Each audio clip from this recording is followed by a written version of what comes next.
ജമ്മു കാശ്മീർ മുഴുവൻ മലകളാണ്, കുന്നുകളാണ്, പർവ്വതങ്ങളാണ്. അപ്പോൾ ഒരു പർവ്വതം, വേറൊരു പർവ്വതം, ഇവിടെ ഒരു പർവ്വതം, അവിടെ ഒരു പർവ്വതം. അപ്പം ഞങ്ങൾ ഏതെങ്കിലും ഒരു പർവ്വതത്തിൽ കൂടെ നടക്കും ഒരു ദിവസം, അടുത്ത ദിവസം വേറൊരു പർവ്വതത്തിൽ, രക്ഷിക്കപ്പെട്ടതിൻ്റെ അടുത്ത ദിവസം തൊട്ട് നടക്കും. അല്ലെങ്കിൽ ഇച്ചിരി കപ്പലണ്ടി വറുത്ത് വെക്കും, അല്ലെങ്കിൽ പക്കാവട ഉണ്ടാക്കും. ഇത് പോയി എവിടെയെങ്കിലും ചെന്നിട്ട് ആ പർവ്വതത്തിലെ ഒരു പാറയിലിരിക്കും. പാറയിലിരുന്നിട്ട് ഞങ്ങളിത് കഴിക്കും. എന്നിട്ട് 2 പാട്ട് പാടും. ഒരു ദിവസം പാടിയത്, ആദ്യത്തെ പാട്ട് എനിക്ക് അറിഞ്ഞുകൂടാ, രണ്ടാമത്തെ പാട്ട് പാടിയത് the rock of ages cleft for me. അപ്പോൾ എനിക്ക് ഇംഗ്ലീഷും അറിയത്തില്ല വലുതായിട്ട്. ലില്ലിക്കറിയാം, ലില്ലി ട്രെയിൻഡ് ടീച്ചറാണ്. അപ്പം ഞാൻ ലില്ലിക്ക് ചോദിച്ചു, ലില്ലി ക്ലെഫ്റ്റ് എന്ന് പറഞ്ഞാൽ എന്തു അർത്ഥം? പിളർന്ന ഒരു പാറയെ പാട്ട് കേട്ടുള്ളൂ, അതിൻ്റെ ഇംഗ്ലീഷാണ്. പിളർന്ന, പൊട്ടിയ, തകർന്ന. അപ്പോൾ ഞാൻ പറഞ്ഞു, എൻ്റെ യേശുവിൻ്റെ ചങ്ക് എനിക്ക് വേണ്ടി, എന്നെ രക്ഷിക്കാനായിട്ട്. ലോകത്തെ രക്ഷിക്കാനുള്ളത് രണ്ടാമത്തെ കാര്യം, എന്നെ രക്ഷിക്കാൻ. ഞാൻ വികാരഭരിതനായി. ഞാൻ പറഞ്ഞു, നമുക്ക് പ്രാർത്ഥിക്കാം. ലില്ലി പറഞ്ഞു, തണുക്കുന്ന വീട്ടിൽ പോകാം. ഞാൻ എൻ്റെ കോട്ടോട് ഊരി ഞാൻ ലില്ലിക്ക് കൊടുത്തു. ഞാൻ പറഞ്ഞില്ല, എനിക്ക് പ്രാർത്ഥിക്കണം. എൻ്റെ പ്രാർത്ഥന ചെറുതാണ് എപ്പോഴും, അന്നും ഇന്നും. ഞാൻ ചെറിയ പ്രാർത്ഥന പ്രാർത്ഥിച്ചു. ലില്ലിയുടെ പ്രാർത്ഥന ഒത്തിരി നീണ്ടതാണ്. ലില്ലി നീട്ടി പ്രാർത്ഥിക്കുമ്പോൾ ഞാൻ കണ്ണു തുറന്ന് ആരാധിക്കുകയായിരുന്നു. ഞാൻ കണ്ണു തുറന്നാണ് പ്രാർത്ഥിക്കുന്നത് മിക്കവാറും.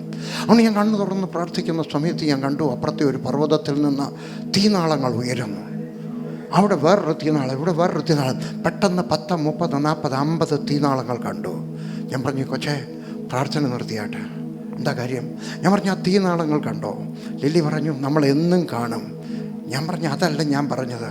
അടുത്ത ആഴ്ച നമ്മൾ ക്രിസ്മസ് ആഘോഷിക്കാൻ പോവുകയാണ്. അവിടെ ആളുകളുണ്ട്.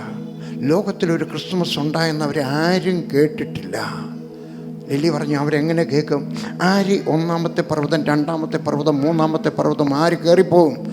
ഞാൻ പറഞ്ഞു, ലില്ലി എനിക്ക് നല്ല ആരോഗ്യമുണ്ട്, ഞാൻ പോകട്ടെ. ലില്ലി കരയാൻ തുടങ്ങി. ലില്ലി പറഞ്ഞു, ഈ വയറിനകത്തൊരു കുഞ്ഞുണ്ട്, അച്ചായൻ പോയാൽ ആരെങ്കിലും തല്ലിക്കൊല്ലും. ഈ കുഞ്ഞിന് അപ്പൻ കാണത്തില്ല, അച്ചായൻ പോകണ്ട. അച്ചായൻ പട്ടാളത്തിൽ സുവിശേഷമല്ലേ ചെയ്യില്ലയോ, ട്രാക്ട് കൊടുക്കുകയില്ലയോ? ഞാനൊരു ടീച്ചറാണ്, എനിക്ക് വിദ്യാർത്ഥികളെ യേശുവിൻ്റെ അടുക്കിലേക്ക് നടത്തുവാൻ കഴിയും.